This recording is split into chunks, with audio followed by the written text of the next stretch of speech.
Regresamos en este rumbo de la mañana y tenemos un invitado muy especial para todos nosotros. Se trata de el amigo Guillermo Carán, quien fue fue gobernador del Banco Central hace muchos años ya, pero que es una persona que siempre es interesante conversar con él para conocer su visión sobre distintos temas importantes de la vida nacional, sobre todo temas de su área de expertise, como lo fue en su calidad de gobernador del Banco Central. Buenos días, don Guillermo, gracias por estar con nosotros en este rumbo de la mañana. Bueno, gracias a ustedes por invitarme. Don Guillermo, vamos a iniciar hablando la economía y sobre todo la macroeconomía hoy más que nunca juega un rol trascendental en el desenvolvimiento de la sociedad y de los países, sobre todo después que se han creado todos estos organismos, que el Fondo Monetario, que todo este asunto.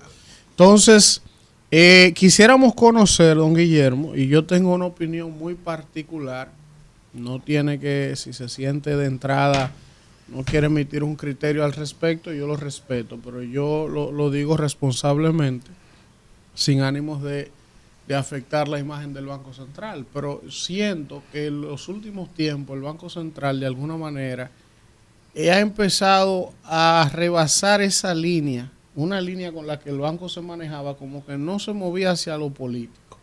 O sea, como que el banco estaba allá eminentemente técnico. Y lo político estaba aquí. Pero yo siento como que últimamente hay medidas, hay políticas que se están ejecutando del banco que pudieran interpretarse como políticas. Yo quisiera saber si usted lo ve igual, si no, o si no desea responder, perfecto.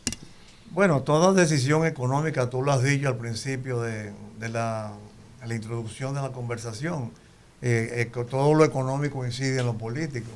Yo siempre digo, la Revolución Francesa estalló por falta de pan. Acuérdate de los miserables, ¿no? Los miserables, sí. Pero yo creo que es muy difícil prescindir de la política, pero me parece que el Banco Central lo que está es ajustándose a los roles contemporáneos que tiene que tener esa institución, en el sentido de recurrir a los instrumentos monetarios que le son propios en su ley orgánica. Y edificar adecuadamente a la opinión pública. Y en ese sentido yo creo que no se puede calificar como que se ha politizado, sino que ha adoptado una serie de decisiones para neutralizar los excesos políticos que muchas veces viven las sociedades.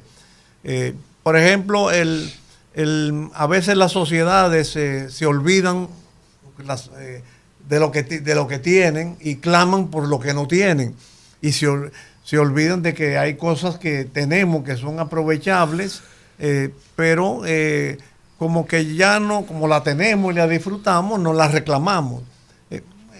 Cuando me invitaron al programa me dijeron, no, que vamos a hablar un poco el año y cosas de esas, pero por ejemplo nosotros tenemos una situación de estabilidad política que no se compara con otros países de Occidente, de América Latina, situaciones como de riesgo, como el caso de Colombia, Venezuela, Perú, inestabilidad política, Chile, que bueno, ahora se está como normalizando un poco. Nicaragua está definido junto con Venezuela y Cuba. Sí. Pero nosotros no tenemos ese tipo de problemas y en cierta forma a veces nos olvidamos.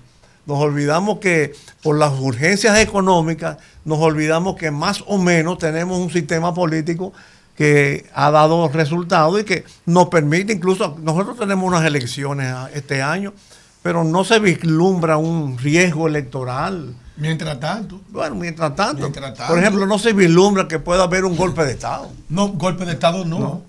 Pero sí requebrajamiento del orden institucional y democrático de gente que se sienten con mucho temor de salir del poder por toda la diablura que han hecho. Tranquilo, deja el invitado hablar, déjate de estar especulando. Mientras tanto, ahora no hay problema ahora.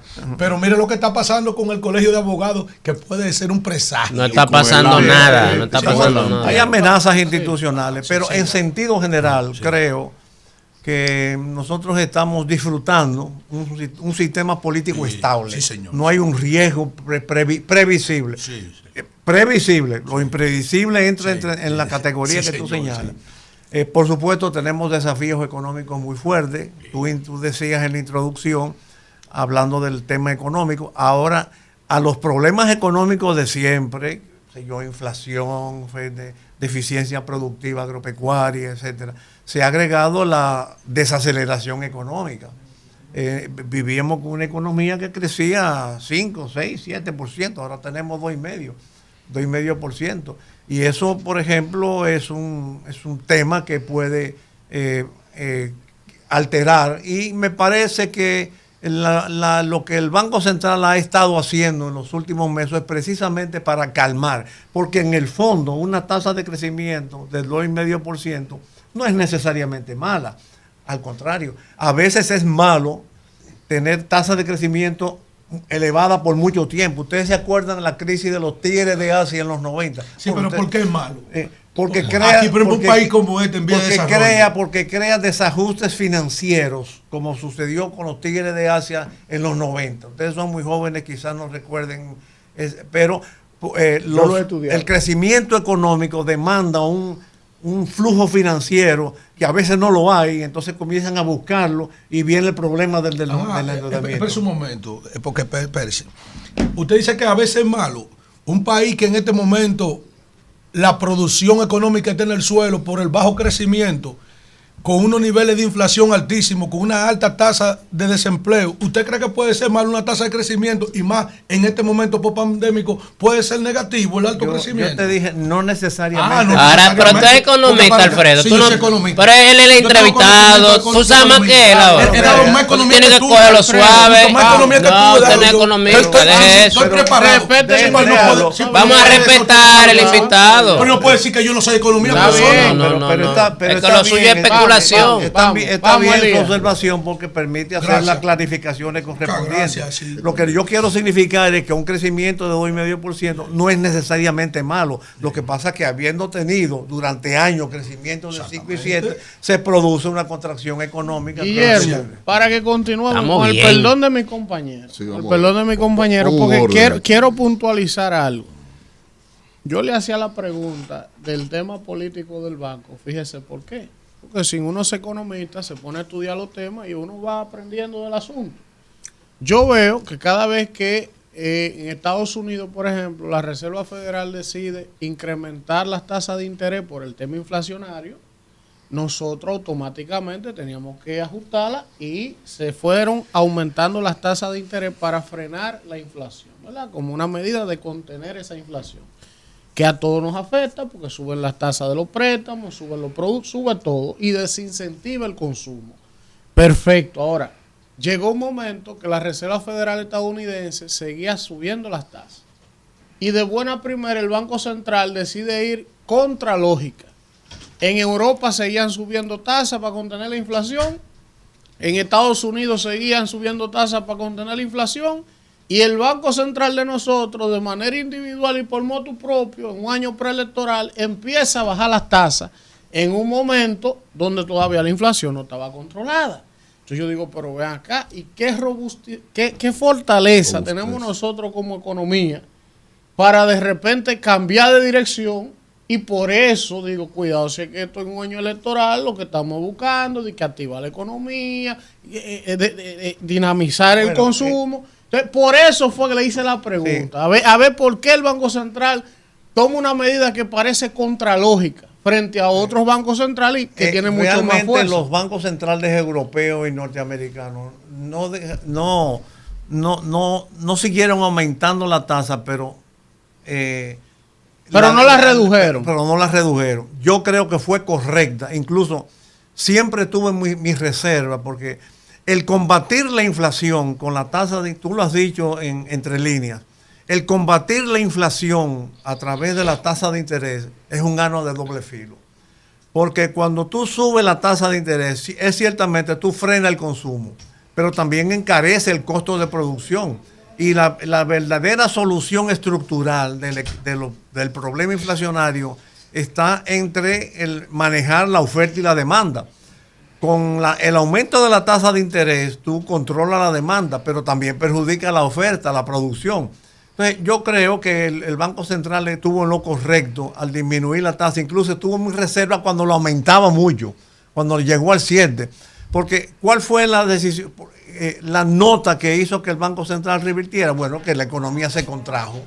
Entonces, tenía que revisar ese mecanismo, ese instrumento, esas tasas, para animar la economía y que pudiera recuperar el nivel al que estábamos acostumbrados. Ahora, don Guillermo, privilegio. Para mí no había tenido la oportunidad de tratar con usted. Sí. Porque esto es didáctico. Que voy a dar clase en mi comentario hoy de economía. Sí. Hoy soy catedrático universitario. Hoy te voy a dar clase a ti y a tu gobierno. Pero no va a ser ahora porque no lo voy a interrumpir. Sí. Quiero hacer una pregunta a los dos. Sí, ya van dos, Alfredo. Sí, está bien, no voy a hacer más. No, él está nervioso. No voy a hacer más. No, pues, disculpe. Mi pregunta es tuya. Esto enriquece el debate. Mi pregunta es tuya. No, gracias. Irá por la Se sintió la baja de las tasas. La gente lo sintió. Los actores sintieron por disposición del Banco Central. Ok. ¿Usted la sintió? ¿Usted? Di que no al micrófono. No, la tasa no baja. No me ha preguntado, la de los préstamos. yo creo que no se sintió. Muchas gracias. Ya, eso no más preguntas, magistrado. Gracias. No se reflejó en la tasa de los préstamos de uno. Ahora bien. Sí, en los préstamos de uno sí se a mí no me bajó la tasa. No te bajó. Ah, bueno, pero él pregunta si se sintió el aumento. No, él dice la reducción. Cuando el banco empezó a reducir tasas, se supone que debían bajar la tasa. Realmente no ha habido tiempo para aquí sentir la disminución. Vamos. Ahora, vamos. Aquí tenemos un cóctel extraño en donde tú tienes las principales dinámicas de la economía que aportan al Producto Interno Bruto en negativo. Construcción, exportación, un sinnúmero de rubros ahí, solo turismo en esencia creciendo. Tú tienes el índice subyacente de precios disparado, que aunque la inflación esté en el rango meta, pero cuando tú te vas a la canasta básica, hay rubros de la canasta que hasta un 60% con relación al año pasado, mucho más caro. Tú tienes una inestabilidad en la moneda principal de referencia, de refugio, que es el dólar. Tú tienes una inestabilidad o una prioridad o un cambio de paradigma en las importaciones. Se está importando más. ¿Cómo un gobierno entiende que eso es positivo para la economía y sobre todo a un año electoral? Bueno, quizás el gobierno no entienda porque tenga un afán de exhibir resultados positivos. Yo creo que el gobierno a veces peca de omisión con las buenas noticias. Y cuando hay variables que te dicen que son buenas noticias, como por ejemplo el crecimiento de las recaudaciones que se debe a las importaciones, el gobierno se satisface. A mí me parece que es una concepción errónea del gobierno. Como por ejemplo el tema del turismo. Bueno, tú no puedes vanagloriarte tanto de una meta de un sector en particular, sí, cuando en conjunto puede tener un efecto negativo. Por ejemplo, yo soy un poco reservado con el caso del turismo, porque el turismo ingresa de verdad divisas, pero también salen divisas cuando el sistema productivo nacional no es capaz de satisfacer las necesidades de los turistas. Entonces se recurre a las importaciones. Adicionalmente el pasaje aéreo, la promoción, todo eso es divisa que sale. Entonces yo creo que el gobierno debe propiciar un crecimiento más equilibrado. Yo percibo una agropecuaria, un perjuicio a los sectores primarios en términos de tasa de interés, en términos de volumen de préstamos, en términos de que por supuesto se repercute en el crecimiento de la economía. La construcción, tú lo has citado, en la construcción hay otro ingrediente que es el lavado, ¿no? Sí, pero el hipotecario, por ejemplo, tú subes las tasas de interés, que es correcta la medida que todo el mundo adoptó, pero por ejemplo salvaguardas a sectores como ese, en donde, vamos a crear un andamiaje de tasas solo para el sector hipotecario por la robustez que significa para el Por Producto lo Interno menos Bruto. por la primera vivienda. O la primera vivienda. Yo creo que las circunstancias ameritan una reorientación de la política Porque económica del gobierno. yo estoy en el sector y lo han hundido. Yo trabajo en el sector, sí es verdad, en el mobiliario, y han hundido el sector porque, por ejemplo, aumentaron 2 veces el valor de la vivienda básica. Ya son 4.9 millones de pesos una vivienda básica. La familia que con 70,000 pesos en ingresos calificaba para un préstamo para una vivienda 1.8 hace 3 años, ahora tiene que ganar por encima de 200,000 pesos el matrimonio para calificar para un préstamo, paga una cuota de 90,000 pesos. Entonces, eso ha lastrado el sector. Vamos, Sí. Israel. Don Guillermo, en alguna medida usted citó el tema de la falta de incentivo a los sectores agrícolas. Y usted que dirigió la Junta Monetaria como gobernador del Banco Central, yo me pregunto, tratando de ser lo más sigiloso posible para no afectar algunos intereses, si el objetivo ulterior de un banquero es ganar dinero, no importa en lo que preste, y la Junta Monetaria debe crear el marco regulatorio para que ese negocio se viabilice, ¿por qué en República Dominicana preferimos incentivar el consumo, como usted bien dijo, y no promover los sectores agrícolas, agropecuarios? Sector primario de economía. Exactamente. Vamos a dar Mira, clase. una cosa son las regulaciones y otra cosa son las realidades. Hay realidades que neutralizan las regulaciones. Pero Hay realidades don Guillermo, hay más riesgo en prestarle un vehículo que se puede trallar en una esquina que prestarle a un agricultor que siembra arroz. Pero el vehículo tiene un seguro que no tiene el agricultor. Por ejemplo, Que debería crearse. Debería crearse. Por ejemplo, por más regulaciones e incentivos y declaraciones que tú emitas, cuando tú tienes un gobierno que opera deficitariamente, que para suplir esos déficits tiene que recurrir al sistema financiero. No sé si vieron un análisis que el día pasado publicó el economista José Alfredo Guerrero, de la cantidad de dinero que tienen depositado el sistema financiero en el gobierno. ¿Por qué? Porque los bonos, los títulos de bonos, porque el gobierno ofrece una tasa, creo que hablaba de 600, 700 mil millones de pesos. El gobierno ofrece una tasa de interés 9, 10, 11%. Hasta 13%. Hasta 13%, sin riesgo, a veces con incentivos fiscales, cómodamente. Ahora, ¿qué hace un banquero ante esa realidad? Bueno, yo prefiero, con 100 millones de pesos, yo prefiero comprar bonos del gobierno porque es un solo cliente, no tengo que evaluarlo, no tengo que tener tasadores, tiene tasa de interés, es seguro. En lugar de esos 100 millones, prestar 100 préstamos a agricultores de 1 millón de pesos. Entonces, ¿qué pasa? Por más regulaciones que tú hagas, mientras tengamos una economía deficitaria, un fiscal deficitario, demandando de recursos que debían quedarse en economía y en manos privadas para invertirlo en los sectores productivos, las regulaciones se van a diluir por el peso de la realidad. Y eso es lo que por eso siempre caigo, y a veces yo mismo digo, pero cállate la boca y no lo diga tanto. Me reprocho a mí mismo, pero el nudo gordiano de la economía es lo fiscal, y la fiscalidad dominicana está dejando mucho que desear. Tenemos unas recaudaciones que son prácticamente consumidas por los gastos corrientes, de manera que para tú tener que invertir y tener que incluso pagar la deuda vieja, tienes que tomar préstamos. Entonces, hasta tanto no reservamos eso, vamos a tener lo que en economía se llama una economía rentista, especulativa, que las decisiones de uso del dinero es por la renta, los beneficios que da al inversionista, y no los beneficios que proporciona a la economía.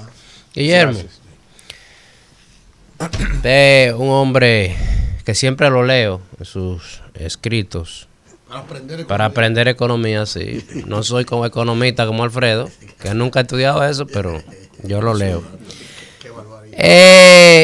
Pandemia, guerra, la falta de una reforma fiscal que no ha querido los políticos ponerse de acuerdo, A pesar de eso, de lo que sabemos todos los problemas económicos que ha tenido el país, ¿cómo usted valora el manejo económico, macroeconómico y microeconómico del gobierno? Yo creo que el gobierno ha seguido esta línea que acabo de dibujar de una economía sustentada en una fiscalidad deficitaria que a mi juicio debió corregir con una reforma fiscal que lamentablemente hubo 2 o 3 intentos y anuncios del presidente Abinader que se han diluido. La oposición se opuso, no quisieron.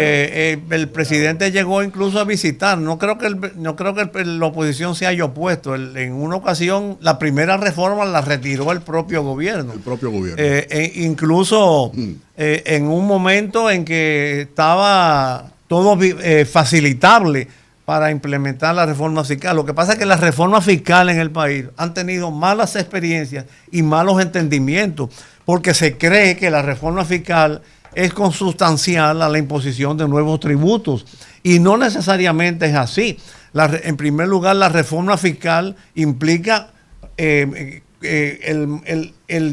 tener en cuenta los gastos, que es lo que los gobiernos han rehuido, que no quieren entrar en el tema del gasto. Y en el tema de la reforma de los tributos, no necesariamente es para aumentar los impuestos, sino puede ser para disminuirlos. Claro. De hecho, la gran reforma que se ha hecho en el país, la reforma tributaria. Oiga lo que él está diciendo. Esa reforma tributaria lo que hizo fue fundamentalmente disminuir las tasas aduanales, la reforma arancelaria que hicimos en el gobierno de Balaguer en el año 92, que todo el mundo reconoce como las reformas más trascendental, hasta el propio gobierno. Fue tributario.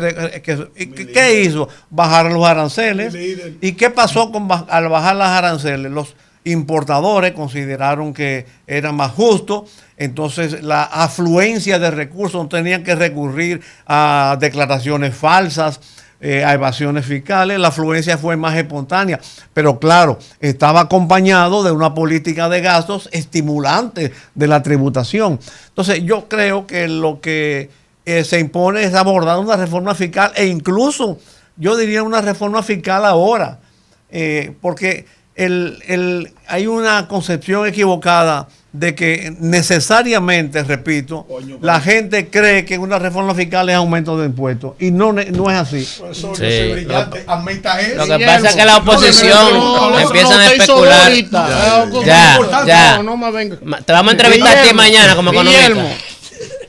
Hay un tema fundamental ahí. Se está hablando, ya Danilo lo había dicho antes de salir del gobierno. El gobierno que venga va a tener problemas, no hay recaudaciones suficientes, todos los años hacemos un presupuesto deficitario. Yo creo que este es uno de los pocos países del mundo donde todo el mundo sabe que las recaudaciones son 1.200 millones y hacen un presupuesto por 1.600 millones deficitario. Es una vaina de loco, porque haga su presupuesto en función de lo que usted tiene seguro que va a recaudar. Todo el mundo hace eso. Entonces, está bien, pero los países que tienen aparatos productivos robustos, que tienen capacidad de producir. La presión tributaria al Estado. Pero está bien, me hablan mucho de la presión tributaria aquí, de que es bajita, que en Europa es 30, que es 40, sin embargo, la de aquí es de que es 14, pero cuando tú le calculas los extracurriculares, por ejemplo, la educación pública aquí no sirve. La salud. Yo tengo que mandar a mis hijas a un colegio obligado porque la educación pública no sirve. La seguridad pública. La seguridad, tú tienes que tener cámara, guachimán. O sea, la salud no sirve. Cisterna, toda la vaina. Entonces, la pregunta mía es la siguiente, don Guillermo. La pregunta mía es la siguiente. Se habla de una obligatoria reforma fiscal cuando gane el gobierno que gane después de mayo, porque se ha postergado mucho, porque ya no hay forma de postergarla más. Ahora, cada vez, don Guillermo, que aquí se habla, aunque sea por sospecha, de revisar exenciones a algunos sectores, sube como el diablo a la cruz. Entonces, por eso la gente dice, pero es que no puede encargar más a la clase media, porque el pobre no paga impuestos por pobre, el consumo, y el rico no paga por rico. Porque va así, ¿verdad? Entonces, porque va al consumo, no a la generación de capital. ¿Cómo entiende usted? Y si se lo sube a ellos, no lo aplican a nosotros. ¿Cómo entiende usted que debería ser esa reforma integral? Que los que más produzcan riqueza más paguen, como hacen muchos países, o que, por ejemplo, porque yo soy de los que digo que en vez de hablar de una reforma, aquí lo que hay que perseguir un 60% de evasión que hay. Y quizá bajar la tasa, decirle a la gente, mira, para que te formalice el ITEVI tuyo por 2 años va a ser de un 11%, o un 12%. Déjalo en 10. O un 10% y a los otros un 18%. Pero es para que te formalice, porque el Estado pueda recaudar más. Claro. Pero ¿por qué el Estado no hace esfuerzos en perseguir al que no paga y quiere cargarle todo al que paga? A mí que estoy ahí con un chucho pagando TCS, pagando vaina, o sea, ya yo estoy harto. Facturación electrónica, y ahora facturación electrónica, que yo voy a llevar los RNC que tengo. Desde que aprueben eso, digo, yo no voy a la informalidad también. Ya lo aprobaron, tiene hasta mayo para sacarlo. Pues yo lo voy a entregar a la DGI, me voy a la informalidad. Yo quisiera insistir, digo, que la reforma fiscal tiene 2 patas, el gasto. Y tú has dicho algo que se relaciona con el gasto, porque si tú no tienes el mejor estímulo a una tributación fluente, es un buen gasto público, o un gasto público en la medida de lo posible, que se traduzca en servicios, pero tú has enunciado una retahíla de malos servicios que no estimulan que tú pagues. El otro es las tasas exageradas y los privilegios.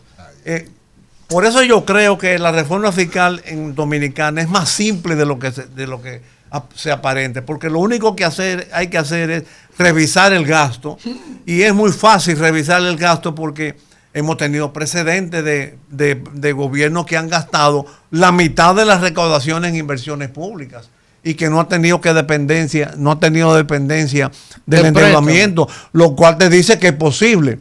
Y con relación a las tasas, que indudablemente la gran informalidad que hay en el país, esta es una economía más informal que formal. Informal significa que tú no pagas tributos ni tributas a la seguridad social. Incluso esos trabajadores de la seguridad social demandan servicios que el Estado entonces tiene que cubrir. Por eso creo que se debe simplificar el sistema tributario, incluyendo la reducción de tasas del ITEVIS, que yo la concibo en un 10%, y aunque sea acompañada de la universalización, de ampliar la base tributaria, que eso a veces es un mito, una excusa que mucha gente hace para mantener el privilegio, porque te dicen, no, tú no puedes grabar el arroz, pero tú no grabas el arroz, pero graba la funda, graba el saco, graba el combustible, graba el tractor que importa, graba la factoría, y todo eso se va sumando al costo de producción. Entonces es mejor bajar todo, que es 18, bajarlo al 10, y entonces tenemos una economía más sincera. Ahora, yo quiero hacer una acotación con el tema ese de la presión tributaria. Si tenemos una economía que es más informal que formal, 58% de informalidad. Sí.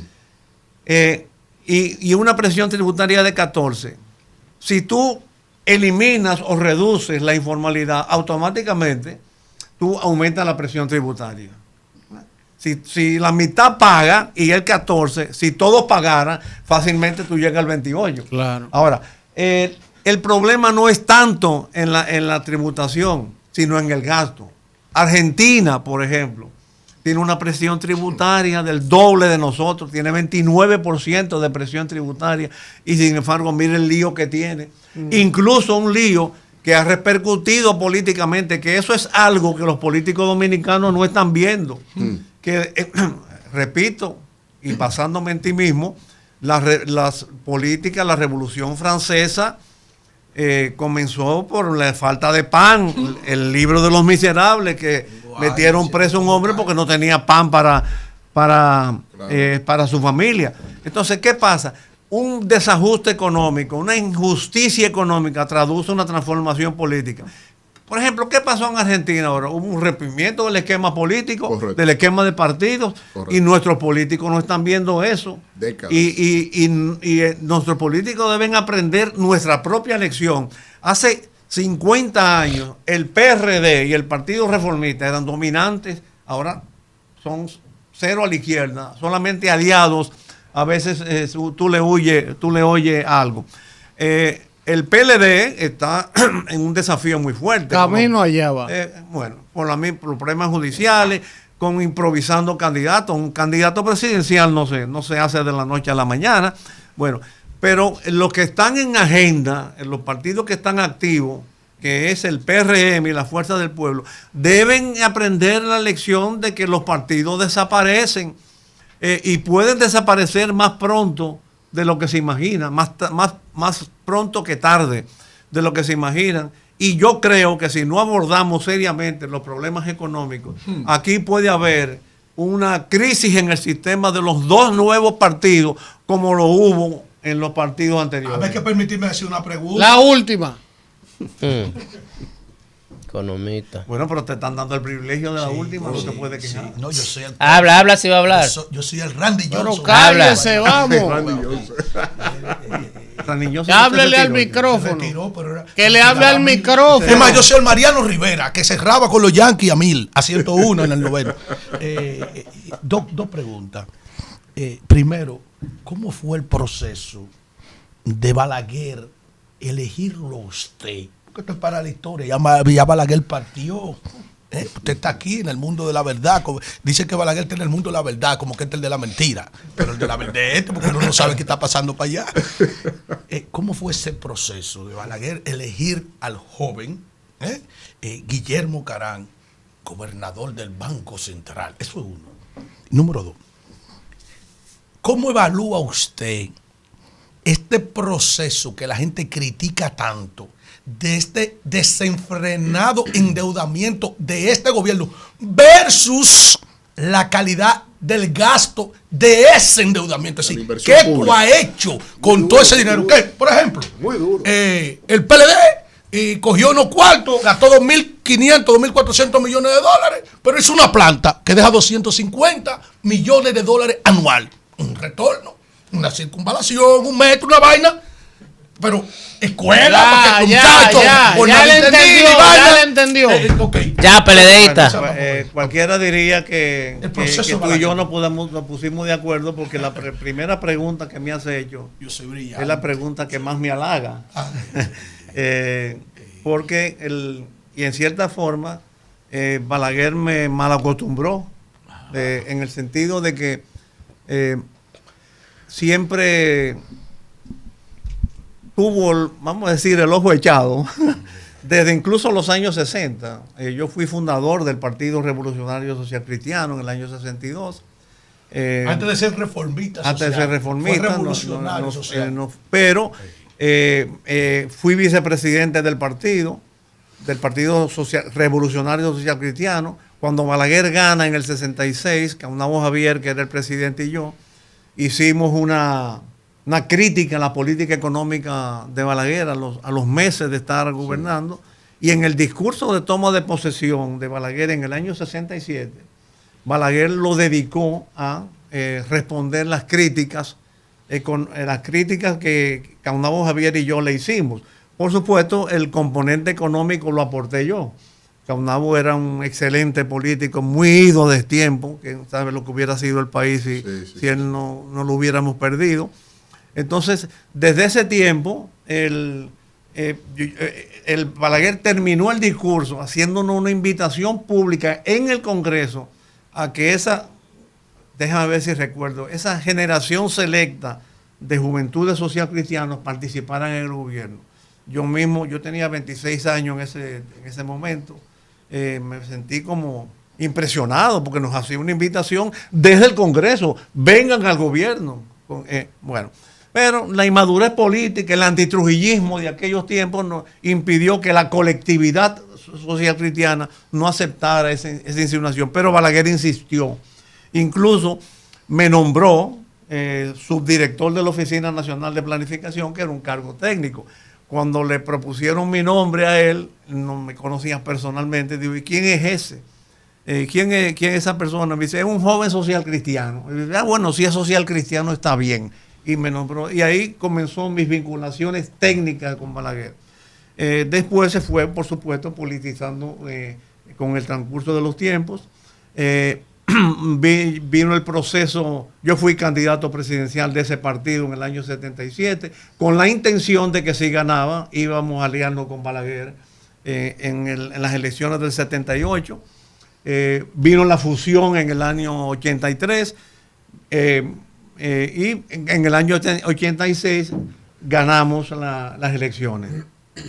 Yo en ese tiempo dirigía la Fundación de Crédito Educativo, no podía hacer política abierta, lo que escribía una serie de artículos en el periódico, el Listín Diario, que se llamaban Las reformas del Balaguer reformistas. Balaguer gana, yo no hablé con Balaguer en todo ese periodo, en todo ese tiempo.